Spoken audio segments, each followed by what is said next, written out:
Good evening student, today I discuss about the cytoskeleton. Cytoskeleton क्या होता है? The cytoskeleton is a network होता है ऑफ डिफरेंट प्रोटीन फाइबर्स के that provides many function, जो provide करता है बहुत सारे फंक्शन को। तो इसका फंक्शन क्या होता है कि इट मेंटेन करता है, मेंटेनेंस में हेल्प करता है और चेंज करता है the shape of the cell.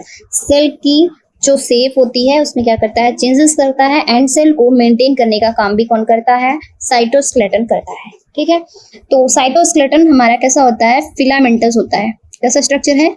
Filamentous structure and प्रोटोनेसियस है। ठीक है, प्रोटोनेसियस स्ट्रक्चर है और नेटवर्क लाइक स्ट्रक्चर है। कैसा स्ट्रक्चर है? नेटवर्क लाइक स्ट्रक्चर है। फिलामेंटस है, नेटवर्क लाइक स्ट्रक्चर है, एंड प्रोटोनेशियस है, जैसे कि सीलिया और फ्लैजला। ठीक है, साइटोस्केलेटन में ही हमारा सीलिया और फ्लैजला भी आता है, जो किसमें हेल्प करता है? मूवमेंट में हेल्प करता है और लोकोमोशन में हेल्प करता है। ठीक है, लोकोमोशन का काम करता है सीलिया और फ्लैजला। ठीक, और मूवमेंट होता है, मूवमेंट भी किसके थ्रू होता है? हमारा सीलिया और फ्लैजला के थ्रू ही होता है। और साइटोस्केलेटन 3 मेन कंपोनेंट से मिलकर के बने हुए हैं।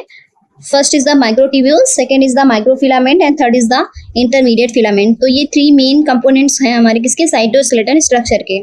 आइए आगे देखते हैं what is the cytoskeleton. Cytoskeleton क्या होता है?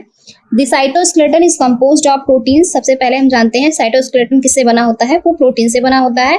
That give the cell shape and internal organisation, जो क्या करता है? सेल को शेप देता है और इंटरनल जो ऑर्गेनाइजेशन होती है सेल के अंदर उसको भी क्या कौन करता है? साइटोस्केलेटन स्ट्रक्चर करता है।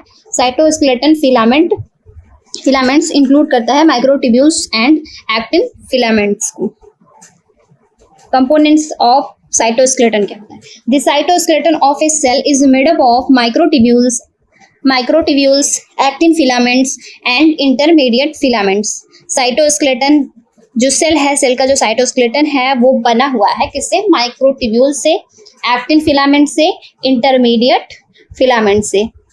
क्या करता है? शेप प्रोवाइड करता है सेल को और ट्रांसपोर्टेशन का काम करता है।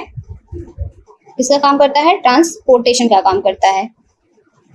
जो साइटोस्केलेटन होता है क्या करता है? जैसे बैक्टीरिया हो गई, आर्किया हो गई, सब क्या होता है? कोशिकाओं के साइटोप्लाज्म जो होता है, कोशिका के यानी कि एक कोशिका है, कोशिका के साइटोप्लाज्म में मौजूद होता है एक प्रोटीन फिलामेंट्स को क्या करता है? आपस में जोड़ने का एक जटिल और क्या गतिशील नेटवर्क होता है, जिसे हम क्या कहते हैं? साइटोस्केलेटन कहते हैं।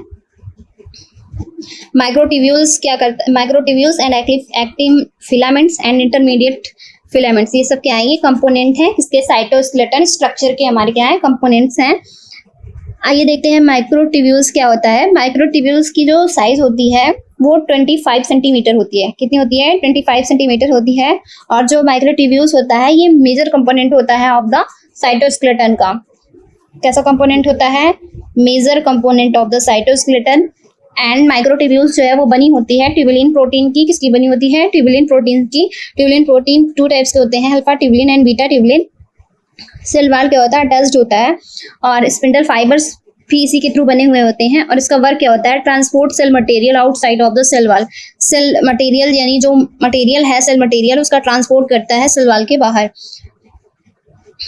और ये जो माइक्रोट्यूब्यूल्स है ये पाया जाता है इन ऑल यूकैरियोटिक सेल्स में। जितनी यूकैरियोटिक सेल्स होती हैं सभी में माइक्रोट्यूब्यूल्स स्ट्रक्चर क्या होता है? फाउंड होता है।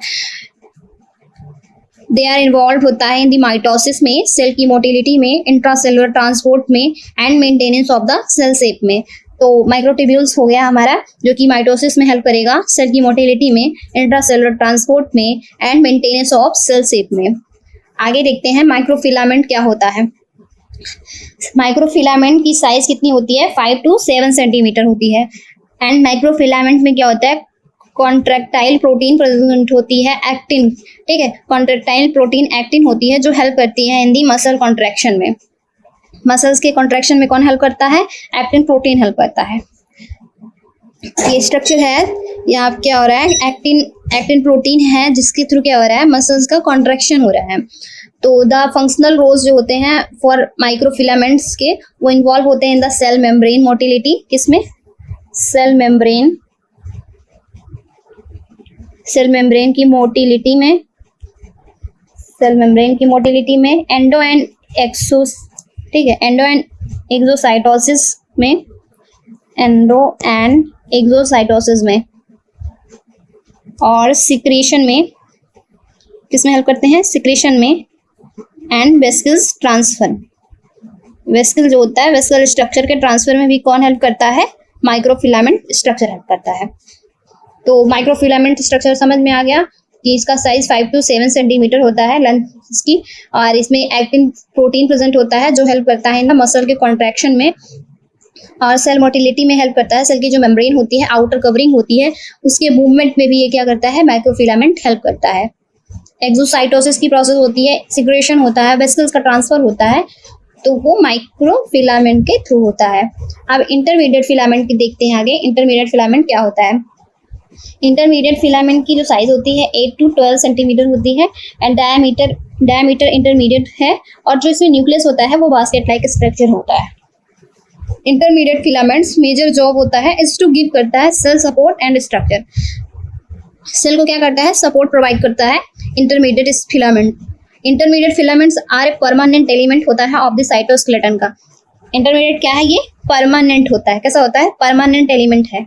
इसे हम क्या कहते हैं, परमानेंट एलिमेंट। ठीक है, परमानेंट एलिमेंट होता है ऑफ द साइटोस्केलेटन का, that aid in the cell structure.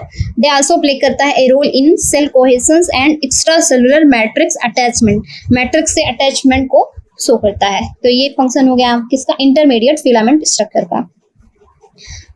Structure of cytoskeleton देखते हैं।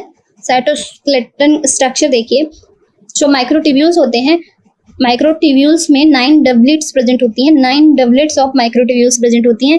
ये जो स्ट्रक्चर हो रहा है 2 के फॉर्म में, तो ये कैसी है, ये 9 डबलेट्स प्रेजेंट है ऑफ इसकी माइक्रोट्यूब्यूल्स स्ट्रक्चर की, और ये जो पेयर होता है ऑफ माइक्रोट्यूब्यूल्स का, ये अरेंजमेंट होता है 9+2 में।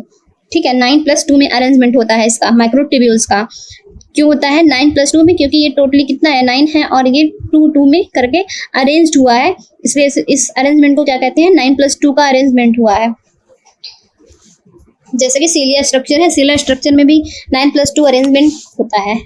रेडियल स्पोक है, रेडियल स्पोक प्रेजेंट है, radial spoke and inner sheath present है, inner dynein arms and outer dynein arms, निफिक्स जो आउटर लेयर है, प्लाज्मा मेम्ब्रेन होती है, and central pair of single microtubules, central pairs पाए जाते हैं ऑफ द सिंगल माइक्रोट्यूब्यूल्स के, and B tubule, A tubule present होता है, आउटर डबलेट प्रेजेंट होते हैं माइक्रोट्यूब्यूल्स के।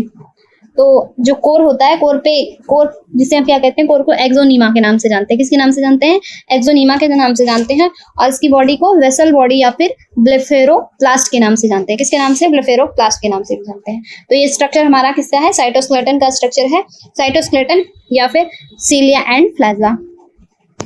Function of cytoskeleton, function structural support provide करता है, and maintain shape of cell, cell की शेप को मेंटेन करता है, provide anchorage for organelles, motility यानी cell locomotion, cilia flagella ETC, and cell की मूवमेंट में हेल्प करता है, मोटिलिटी में हेल्प करता है, regulation organize structures and activities of cell, cell की जितनी एक्टिविटी होती हैं एंड जो ऑर्गेनाइज स्ट्रक्चर्स होते हैं उसमें हेल्प करता है कौन, साइटोस्केलेटन स्ट्रक्चर। तो ये हो गया हमारा फंक्शन किसका, साइटोस्केलेटन स्ट्रक्चर का।